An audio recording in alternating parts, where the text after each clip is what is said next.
Hello everyone, अगर आप किसी पेंशनर की आईटीआर फाइल करना चाहते हैं तो ये वीडियो आप लोगों के लिए बहुत ज़्यादा इंपॉर्टेंट है। पेंशनर की आईटीआर को फाइल करने के लिए सबसे पहले आपको उसके इनकम टैक्स पोर्टल को लॉगिन करना होगा। लॉगिन करने के बाद आप जाएंगे ई फाइल पे, इनकम टैक्स रिटर्न पे, then file income tax return पे आपको क्लिक कर देना है। इस पेज पे आप लोग आ जाएंगे। देन आपको असेसमेंट ईयर सिलेक्ट करना है। फिलहाल आपका करंट असेसमेंट ईयर है 26-27, यहाँ हम क्लिक कर देंगे। मेथड ऑफ फाइलिंग आप लोगों को ऑनलाइन सिलेक्ट करना है, देन कंटिन्यू के बटन पे क्लिक कर देना है। यहाँ से आपको स्टार्ट न्यू फाइलिंग करना है। इंडिविजुअल आपके पास ऑटोमेटिकली आ जाएगा। प्रोसीड के बटन पे आपको क्लिक कर देना है। प्रोसीड पे क्लिक करने के बाद आपसे आईटीआर फॉर्म पूछेगा। आपका आईटीआर फॉर्म कौन सा है, आपको अपना आईटीआर फॉर्म 1 सिलेक्ट करना है क्योंकि पेंशन की आपकी इनकम है। प्रोसीड विद आईटीआर 1 पे आप क्लिक करेंगे, ओके पे क्लिक करेंगे।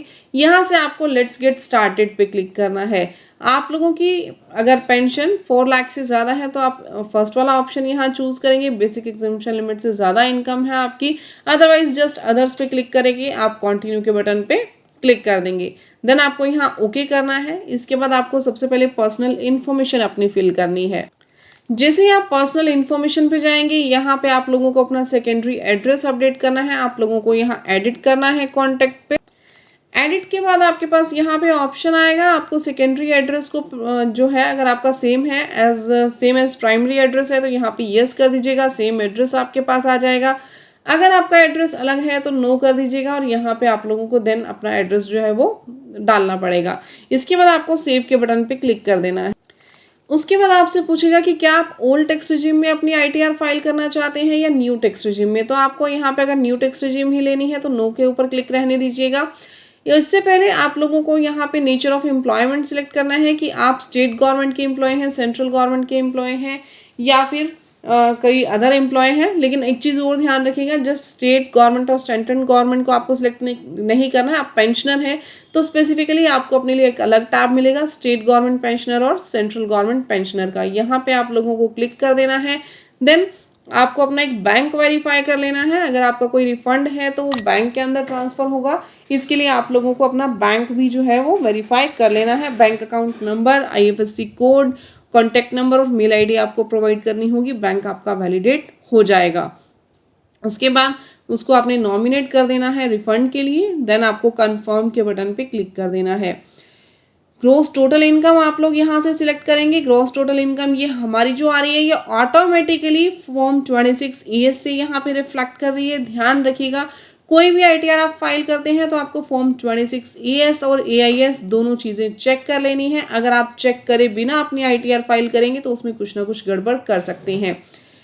नेक्स्ट आप लोगों को यहाँ पे सबसे पहले सैलरी एंटर करनी है। सैलरी एंटर करने के लिए आप लोगों को एडिट के बटन पे क्लिक करना है।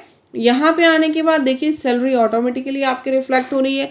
अगर आपकी सैलरी इससे ज़्यादा है या पेंशन इससे ज़्यादा है तो यहाँ पे आप लोग इसको एडिट कर सकते हैं। ध्यान रखिएगा, इससे कम वैल्यू मत दिखाइएगा, वैल्यू इससे ज़्यादा ही होगी क्योंकि ये वैल्यू तो आपके पास मिनिमम वैल्यू AIS में या 26S में रिफ्लेक्ट हो रही है। बट अगर इसमें कुछ भी गलती है तो AIS में आप फीडबैक दे सकते हैं और वहाँ पे फीडबैक देने के बाद आप उससे कम वैल्यू ले सकते हैं। गाइज, अगर आप लोग हमसे बिल्कुल प्रोफेशनल तरीके से अपनी आईटीआर फिल करवाना चाहें तो करवा सकते हैं। नीचे देखिए मैंने कॉन्टैक्ट नंबर दिया हुआ है, स्क्रीन पर भी आपको कॉन्टैक्ट नंबर दिख रहा होगा। आप हमसे भी अपनी आईटीआर फाइल करवा सकते हैं बिल्कुल जेन्युइन रेट्स पे, प्रोफेशनल तरीके से। नाउ अगर आप लोगों को ब्रेकअप देना है, यहाँ पे आप लोगों की कोई एग्जाम्ड अलाउंसेज हैं तो यहाँ पे आपको अपना एग्जाम्ड अलाउंस सेलेक्ट करना है। यहाँ पे उसकी अमाउंट डाल देनी है। हमारे केस में नहीं है तो मैं इसको डिलीट कर रही हूँ। ये सभी इन्फॉर्मेशंस डालने के बाद आपको सेव के बटन पे यहाँ क्लिक कर देना है। इसके बाद अगर आपकी कोई भी हाउस प्रॉपर्टी की इनकम है तो आप उसे यहाँ सेलेक्ट करेंगे, ऐड अनदर पे क्लिक करेंगे। आपको अपनी हाउस प्रॉपर्टी का यहाँ एड्रेस डालना है। टाइप ऑफ हाउस प्रॉपर्टी लेनी है कि सेल्फ ऑक्यूपाइड है, लेट आउट है, तो यहाँ पे लेट आउट आप सेलेक्ट कर लेंगे। जो आपके पास टेनेंट है, टेनेंट का नेम आप यहाँ डालेंगे। पैन नंबर अगर अवेलेबल है तो डाल दीजिए, कोई कंपल्शन नहीं है आपके पास। यहाँ पे ये इन्फॉर्मेशंस आपको यहाँ एंटर कर देनी है। देन आपको यहाँ पे ग्रॉस रेंट जितना रिसीव हुआ वो डालना है और उसके बाद जैसे आपने यहाँ पे ग्रॉस रेंट एंटर किया तो रेंट एंटर करने के बाद आपके पास ऑटो कैलकुलेट होकर के आ जाएगा। 30% की स्टैंडर्ड डिडक्शन आपको अलाउड होती है। उसके बाद जो बाकी बची हुई आपके पास अमाउंट होती है वो आपकी इनकम में ऐड की जाती है। अगर आपका इंटरेस्ट ऑन बोरोड कैपिटल है तो वो ज़रूर दिखा दीजिएगा। ध्यान रखिएगा, इंटरेस्ट ऑन बोरोड कैपिटल की डिडक्शन उतनी ही अमाउंट तक मिलती है जितनी अमाउंट की आपने इनकम शो की है, यानी 84,000 से ज़्यादा आप इंटरेस्ट ऑन बोरोड कैपिटल को क्लेम नहीं कर सकते हैं। यहाँ पे आपको ऐड अनदर पे क्लिक करना है, लोन आपने किससे लिया है वो सिलेक्ट करना है, बैंक है या अदर देन बैंक है, नेम ऑफ बैंक आप सिलेक्ट करेंगे, लोन अकाउंट नंबर आपको यहाँ डालना है, date of selection of loan, sanction of loan आपको डालना है, यानी किस डेट को आपको लोन प्रोवाइड किया गया था, अमाउंट डालनी है आपको लोन की, लोन आउटस्टैंडिंग जो है आपका लास्ट फाइनेंशियल ईयर की डेट पे यानी 31 मार्च 2026 को कितना लोन आपका आउटस्टैंडिंग था, इंटरेस्ट ऑन बोरोड कैपिटल आपको यहाँ पे एंटर कर देनी है।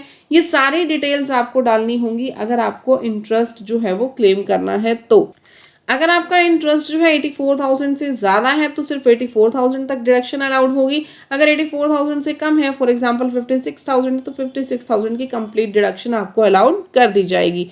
सभी डेटा को डालने के बाद आप सेव के बटन पे यहाँ क्लिक कर देंगे। इसके बाद अगर आपकी कोई इनकम है, इनकम फ्रॉम अदर सोर्सेज, तो यहाँ पे आप ऐड अनदर पे क्लिक कीजिए, नेचर ऑफ इनकम अपना सिलेक्ट कीजिए, अमाउंट आपको यहाँ पे एंटर कर देनी है, कितना आपका अमाउंट है, देन आपको सेव के बटन पे क्लिक कर देना है। तो जो भी आपके अदर सोर्सेज की इनकम होंगी यहाँ से आप ऐड अनदर करके उसको यहाँ पे एंटर कर सकते हैं, जितना भी आपका अदर सोर्सेज का इनकम है।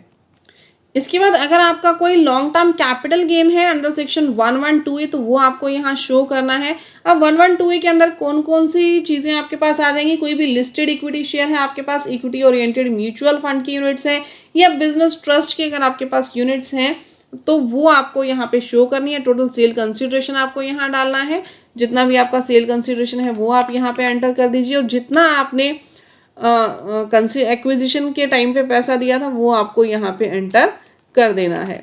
ये आपके पास लॉन्ग टर्म कैपिटल गेन आ जाएगा as per section 112A। Then आपको यहाँ पे कंफर्म पे क्लिक कर देना है। ये सारा डाटा आपका ग्रॉस टोटल इनकम का यहाँ सेव हो चुका है। इसके बाद आते हैं टोटल डिडक्शंस पे। देखिए ओल्ड टैक्स रिजीम हमने यहाँ पे सिलेक्ट नहीं की थी तो अननेसेसरी डिडक्शंस हमारे पास यहाँ पे कोई नहीं आ रही है जो कि अलाउड नहीं होती हैं आप लोगों को, और हमारे केस में इनमें से भी कोई डिडक्शंस अलाउड नहीं है। तो जस्ट मैं कंफर्म के बटन पे क्लिक कर दूंगी। जो मेनली डिडक्शंस अलाउड होती थी वो ओल्ड टैक्स रिजीम में ही होती थी। आफ्टर दैट ये टीडीएस का आपके पास आ जाएगा। आपको कंप्लीट अपने जो टीडीएस हैं ये देख लेने हैं। अगर आपका कोई भी टीडीएस सैलरी में या अदर देन सैलरी में डिडक्टेड हो, अगर आपने कोई एडवांस पेमेंट ऑफ टैक्स किया था तो वो यहाँ पे आप चेक कर लीजिएगा, ऑटोमेटिकली रिफ्लेक्ट हो रहा होगा।